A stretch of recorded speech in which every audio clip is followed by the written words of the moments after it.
నా పేరు ఉన్నతి చైత్ర. నేను రోజు స్కూల్కి వెళ్తాను. బాగా చదువుకుంటాను. సరే సరే సరే సరే. ఇంట్లోనే ఆడుకుంటాను. స్కూల్కి వెళ్ళను. అమ్మని బాగా తింటాను. స్కూల్కి మాత్రం వెళ్ళను.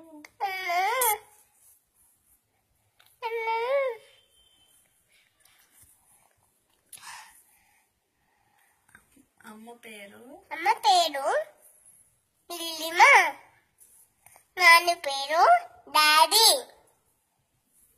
నాన్నమ్మ పేరు నానమ్మ. తాతయ్య పేరు బీబీరంతో తీయం.